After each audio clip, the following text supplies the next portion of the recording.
atender. Não, atende, mas quero só dizer, logo que não. Pode atender. Eu falo de outra coisa aqui. Eu sou de oposição, tô de boa. Só mandar um abraço aqui, prefeito. Eu sei que o senhor tá assistindo a gente, eu não tô atendendo o senhor, porque eu tô aqui discutindo com um correligionário do senhor sobre a participação de vocês na esplanada dos ministérios. Depois eu retorno.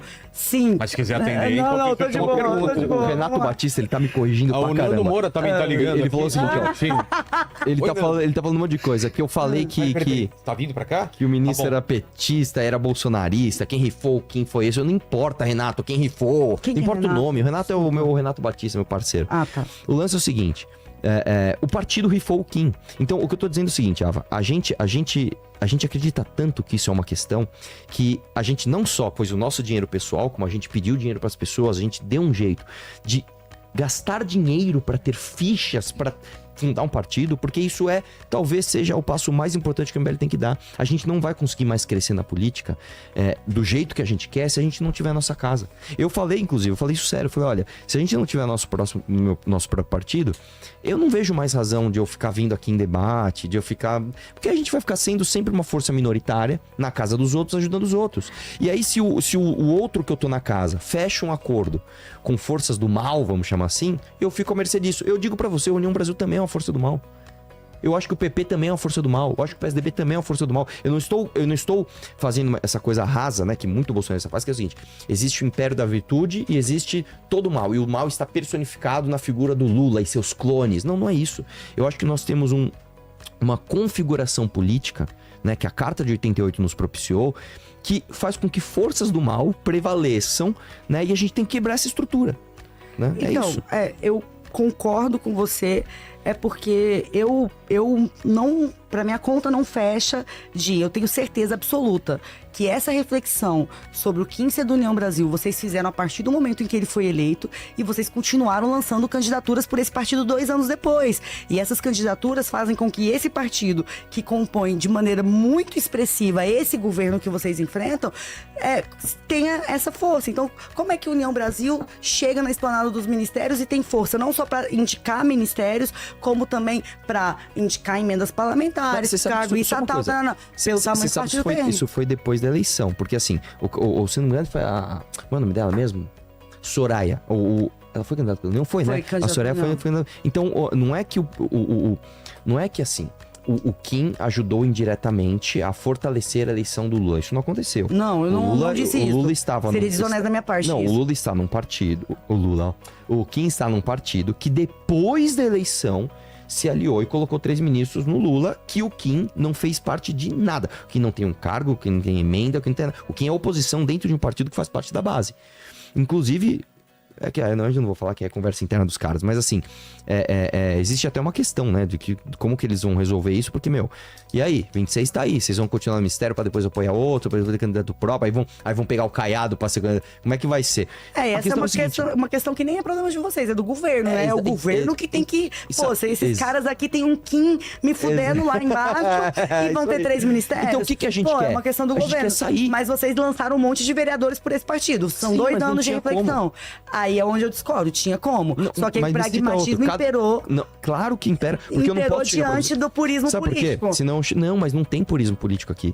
Se existisse purismo político, a gente nem se candidatava. Se não tem purismo político, como é que você chama um partido de força do mal? Mas eu acho que existe. Força do mal é um bagulho meio religioso, você não acha? Tá, então... Meio purista? Tá, desculpa se eu usei essa expressão e foi imprecisa. Eu não sou um homem religioso, eu não trago isso no sentido de... Me lembrou minha professora de escola dominical, as forças do demoníaco. Não. É que, sei lá, que me veio a inspiração na hora, eu falei isso. Mas eu poderia falar outra coisa. Eu posso falar pra você que o partido, o PT, pra mim, é uma força que ela é destrutiva para o Brasil. Pronto. É uma força destrutiva para o Brasil. Assim como é o PSDB, assim como é o PP, assim como é a União, assim como é todos os... Só um minutinho. Tem alguma pergunta destrutiva aí pros dois? Destrutiva? Vamos lá. A gente tem algumas perguntas ainda sobre aquele papo de jornada de trabalho.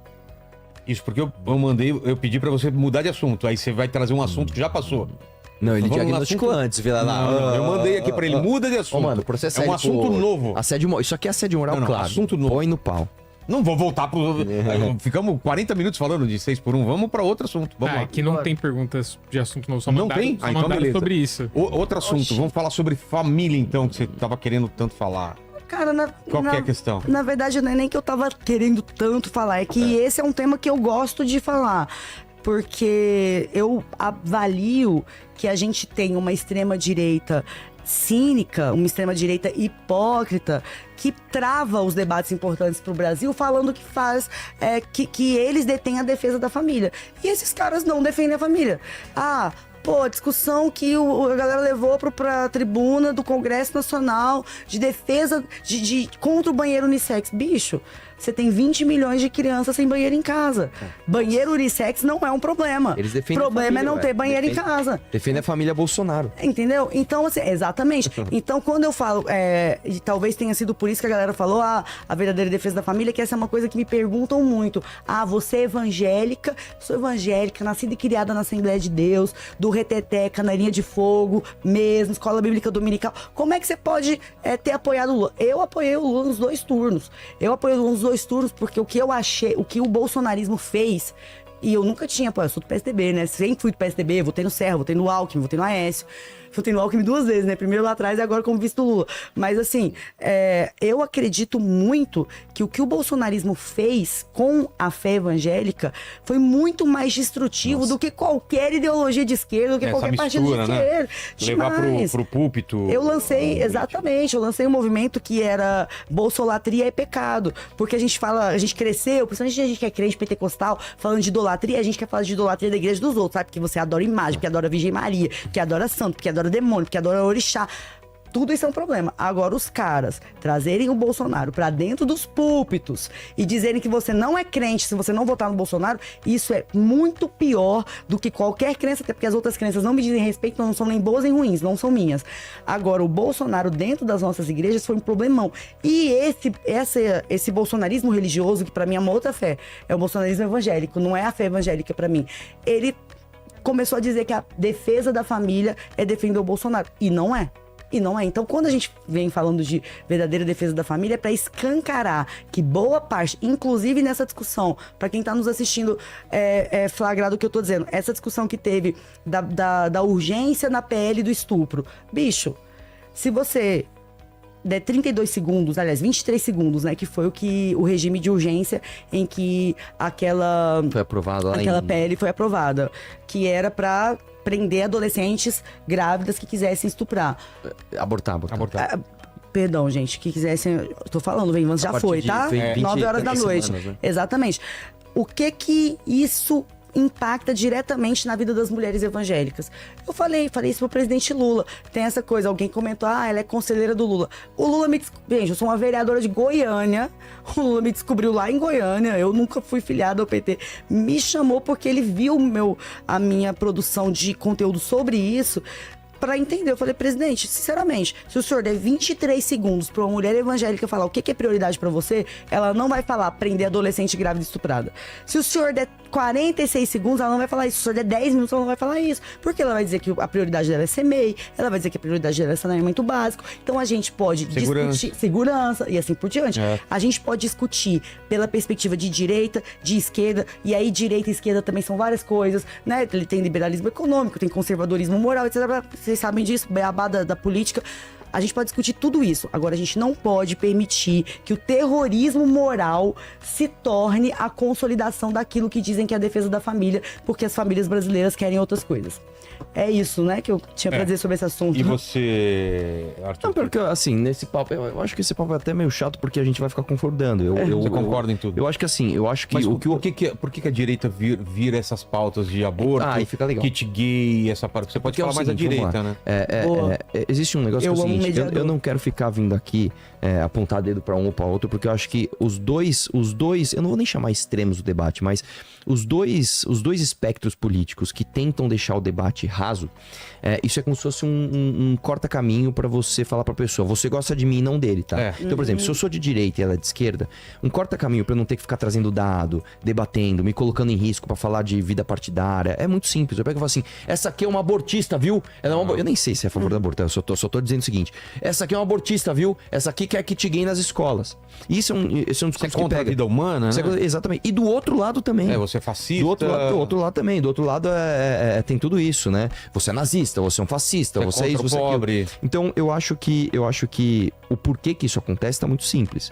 Eu acho que hoje o debate político no Brasil ele é absolutamente empobrecido, Mas porque o nível de... na eleição aqui para a Prefeitura de São Paulo, a gente foi para esse lado também. A gente Sobre quem? droga, sobre violência doméstica. E aí eu vou te dizer uma outra coisa também. Eu não acho isso tão discrepante, sinceramente, porque assim, quando você vai escolher uma liderança para gerir o maior orçamento da cidade, né, do Brasil, né, o maior orçamento, é o terceiro maior do Brasil, né, da maior capital do Brasil, importa você saber o que essa pessoa pensa sobre outras coisas que podem te representar. Às vezes por exemplo, é muito importante para mim a pauta do aborto. Eu não quero que um cara tenha um orçamento de mais de 100 bilhões de reais por ano, se ele vai ser um cara que vai apoiar o aborto, por exemplo. Eu tô dando esse exemplo. Então, eu acho que isso cabe na discussão. O que não cabe é deixar a discussão só sobre isso. Então, a discussão... Mas acaba ficando. Acaba ficando. E assim, a discussão da prefeitura, aí a gente pode trazer um monte de absurdos. A eleição do Bolsonaro e o Lula tava um chamando o outro de satanista, de maçom, de não sei o que, tava nesse nível. E Lembra? a gente pensou que isso ia acabar, mas não acabou. Essa eleição agora de prefeitura, algumas cidades, como por exemplo Cuiabá, que foi pro segundo turno o Lúdio e o Abílio, o grande debate, o Lúdio do PT e o Abílio do PL, o grande debate do Abílio era se dizer que o Lúdio não era cristão. Então. E o Lúdio caiu na pilha. É um trem que eu falo, a gente não tem que cair nessa pilha. Porque partido político não tem cristômetro pra trazer isso pro debate público. E o Vilela que pautou o debate de São Paulo, que era sobre um laudo do Boulos. Do Boulos. A culpa dele aqui, viu? Ó, o que você fez, ó. Não, eu não deixei ele mostrar aqui. Ele não mostrou aqui. Verdade. Ele não mostrou aqui. Mas a eleição inteira ele ficou falando que ia mostrar um laudo pra provar que o Boulos tinha usado cocaína. Entendeu? E ele e mais 2 candidatos, né? Que bom que ele não ia pedir o laudo dele, né? Porque jeitinho ele tem. Quem sou eu pra dizer? Mas aí ele não mostrou aqui, mostrou nas redes sociais dele, né? E aí